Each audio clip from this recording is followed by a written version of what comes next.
شوف هذا الأمريكي أخ لنا في دين الله جل وعلا، رجل أستاذ، رجل ما له شغل في هذا في ديننا.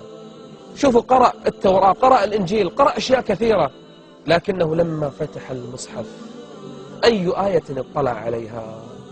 اليوم أكملت لكم دينكم وأتممت عليكم نعمتي، يا المفاجأة، ورضيت لكم الإسلام دينا. فوقر الإسلام في قلبه. أي آية قدر الرب أن يقرأها؟ ورضيت لكم الإسلام دينا. خلينا نشوف أخونا الأمريكي وقصة دخوله في دين الله جل وعلا.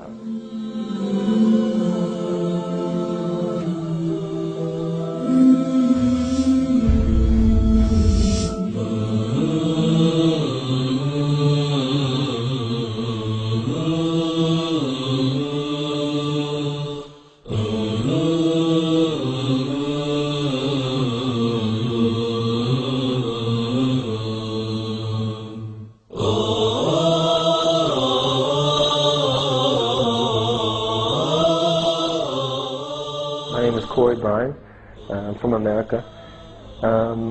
How I became Muslim, it's a little different, it's unique. When I was towards the end of my first year of college, there were a number of things that happened to me, a number of bad things, and they happened all at once. The doctor was telling me I might have health problems. There was a family member, my grandmother, she was also sick.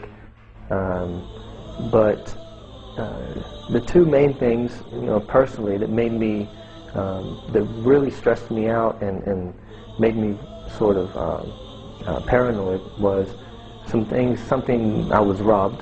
Like, I woke up one morning and all of my savings had been gone. And also something that happened to my brother. My brother had, he was with some guys and he witnessed a shootout where some guys were shooting. So these things were happening. It's making me question who is really my friend, who can I trust. It's making me really paranoid. I would try various books. I would, think, I would say this and then, God can speak to you through anything. And I had been brought up a Christian. So I went to the Bible and I said, okay, God, please guide me and talk to me. And I opened it up and began to read at random. And what I read was more like history. It's more like a history book, it didn't really touch me. I did that again later when I found an old copy of the Quran. And I would open up and, just read at random. And the first thing I read was, this day I have shown favor upon you, perfected your path, and chose Islam as your religion. اليوم أكملت لكم دينكم وأتممت عليكم نعمتي ورضيت لكم الإسلام دينا. But for 6 months I really don't remember feeling pleasure. And then all of a sudden it was like a relief, like I could go, I could breathe out and say thank you.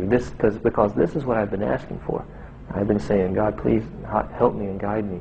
And there it was. Right there. I read the Quran from beginning to end over about 3 months, and slowly I just, got better, got my senses back.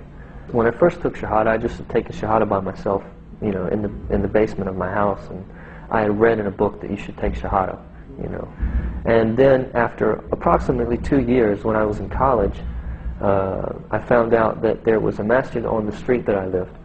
And so I went to visit, and there was a guy that I met there who became a really good friend of mine, who, he started talking to me and said, I haven't seen you here before, are you Muslim? And so I started talking, and he found out that, I didn't know any Muslims, and that I hadn't taken Shahada with witnesses.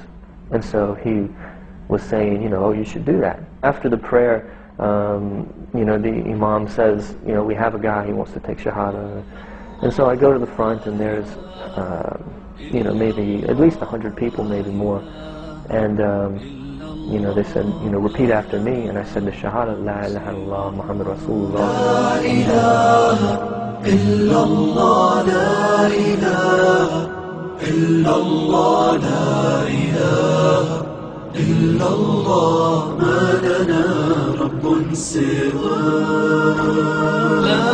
إله إلا الله، لا إله إلا قبل سنوات قليلة كنت في لجنة التعريف بالإسلام وسكرنا اللجنة، خلاص انتهى الدوام نبي نمشي.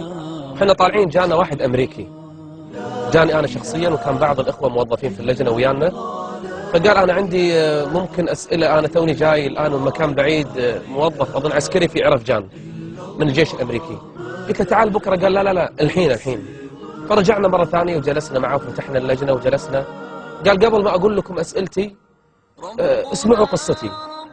الرجل بالثلاثينات، عسكري أمريكي أصل، ما هو متجنس أمريكي، مبين من شكله. يقول أنا وأنا صغير كنت متدين وأسرتي متدينة.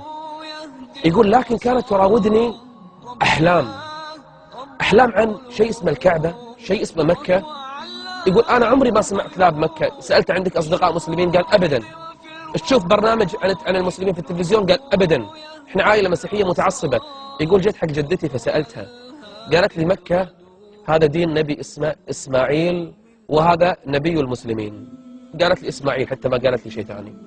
يقول مرت الأيام وأنا في ذهني أسئلة دينية كثيرة أحتار منها. أحضر الكنيسة كل أسبوع، أنا يقول شاب متدين من صغري، ما أحب الابتعاد عن الدين. يقول أنا تمسكت بالدين المسيحي كثير وتعلمت وقرأت.